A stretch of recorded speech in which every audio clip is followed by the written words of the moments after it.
Alright guys, so today we're going to install the XenonDepot Xreme LED PRO LED high beams, and these I'm excited about. They are their new XT LED PRO daytime running light drivers.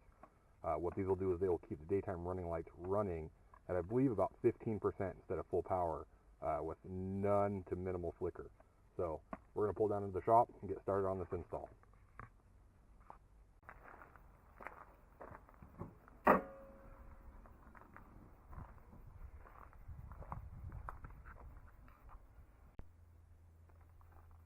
Alright, so here's the kit opened up. Obviously we've got the two LED bulbs with the heat sinks. We're going to be installing this one, which is the new daytime running light driver that actually lowers the power, or at least lowers the output of the bulb, so your daytime running lights are not running at full power. They're going to run at about 15% power. So we're going to get under the hood. We're going to start plugging this stuff in here. Alright, so here we are starting on the passenger side. Mine's going to be a little more clustered than yours will be to start, because I've got the XenonDepot HIDs in my low beams, which has some components here. I'm just going to cut some zip ties, get those out of the way, and then we'll start fresh and then kind of tie it all back together when it's all said and done here.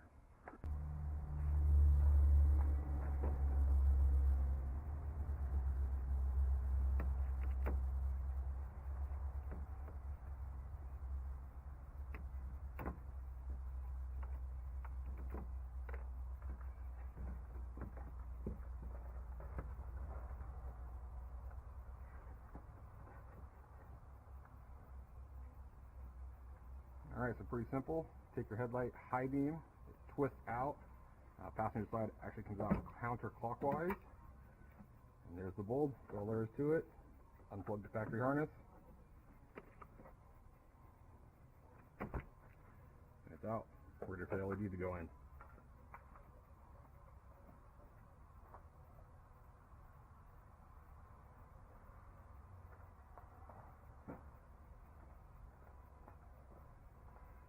So there's a new LED bulb.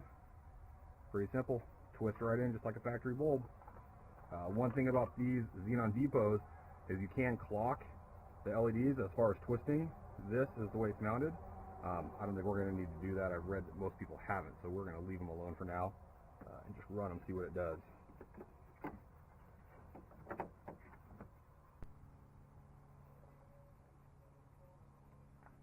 Okay, so one thing that confuses a lot of people I know when they do these installs is looking at the driver. It's got a lot of wires on it and a grommet. And these are usually set up so that if your headlight is behind a dust cover, the connections are within it, but you can still run all the wires out through the grommet and use the driver on the outside.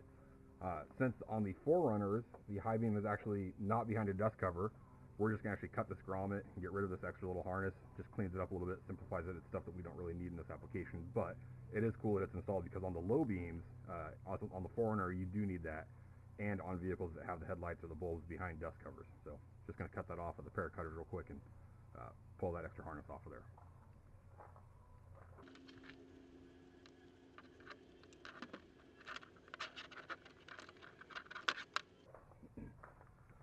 So that's actually all you need to make these work, just the harness without the extra parts. Pretty simple from here. Now that the bulb is installed, you can only plug in one way. We'll notch to line that up.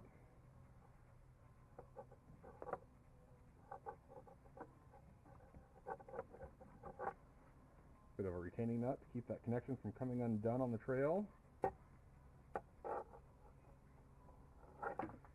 And this end just plugs into the factory socket. And that is basically all there is. I like to test them before going any further just to make sure they work.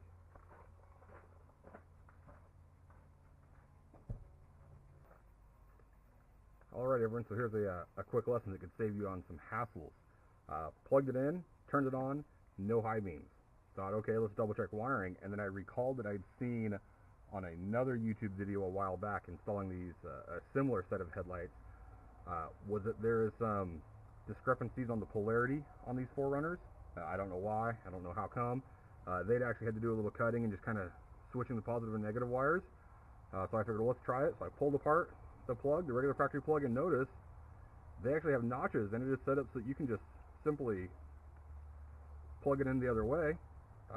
And once I did that, headlights work. So I just note that on these XenonDepot drivers, you can flip that without any modifications. It'll lock both directions just like from the factory. So that's a neat little feature I was not aware of, but that'll save you some hassles. If you go to install these, they don't work for you, try that first.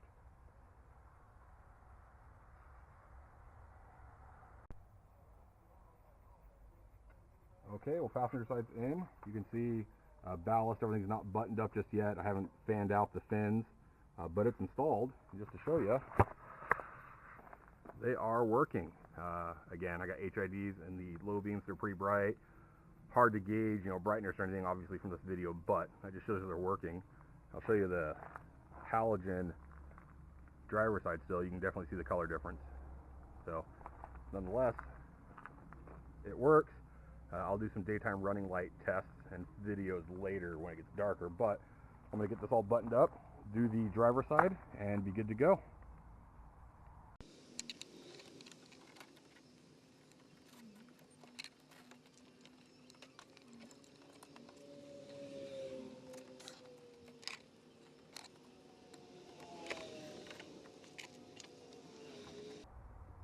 One thing worth mentioning is that while I have plenty of zip ties in this rig, as most people should, because they can be lifesavers, the kit does come with a handful of zip ties, or a few zip ties anyway, so that can simplify it for you. You don't have to go hunting around for them. I'm using the ones that came from the kit right now, and you'll probably have to dig a couple out of my stash too, but it's fine. I just like to make them clean.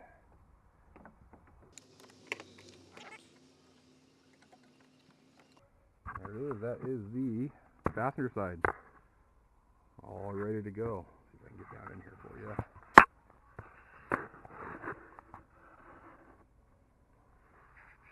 All right, now to do the driver's side.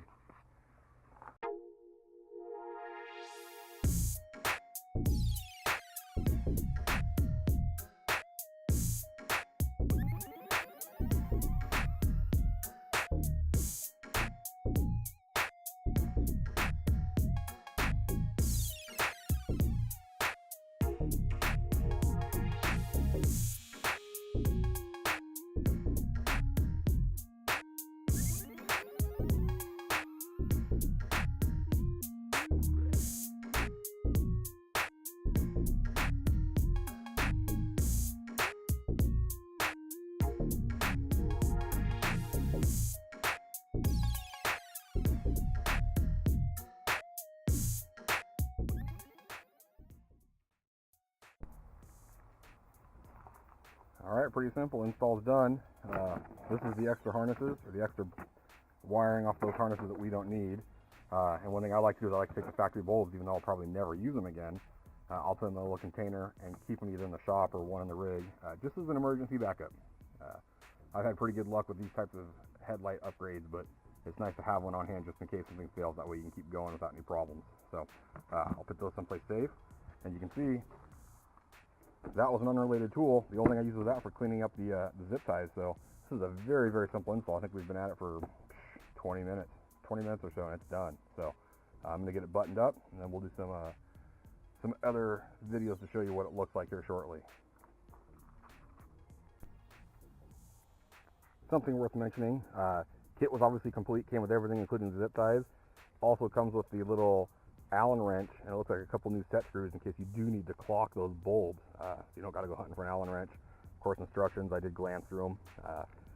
So if it comes down to it, I've got that all to do, but very complete kit. Had everything I needed, and again, install was super simple, so I don't suspect I'll have any problems with these things working. I'll be pleased with them, but again, I'll do some pictures and videos here so we can see.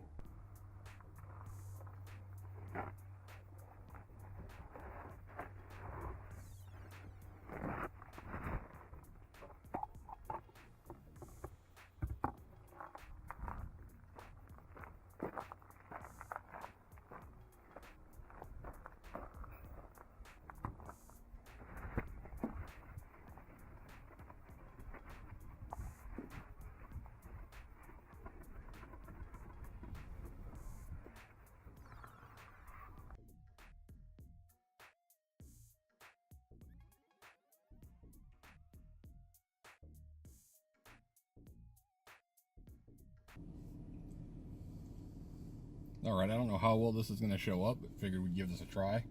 Parked about 10 feet or so from a brick wall. It's after sunset, it's getting kind of dark out, and no lights on right now. Let's see if it shows up on the wall here. Daytime running lights. Those are the XenonDepot Xreme LED with the new daytime running light driver. And then when we kick on the high beams, it's going to show the headlights too, but there they are. Back to just daytime running lights. Parking lights. Headlights only, which are, again, the XenonDepot HIDs in my OEM projectors. And then, of course, I got the Baja Design Squadron in the fog, so everything's working. Everything seems to be good. I know one thing that people are concerned about is the flicker. It's hard to show on camera. I can tell you I'm watching it with the naked eye. Boy, I don't see much flicker at all, if any. If there is any, no one will ever notice it unless you're looking for it. So I'd say a success. They're also very white, and again, I don't know if that'll show up on camera, but it is a white light, so looks good to go to me. One other thing I should mention is that my windshield is tinted, so we're looking at this through 50% tint.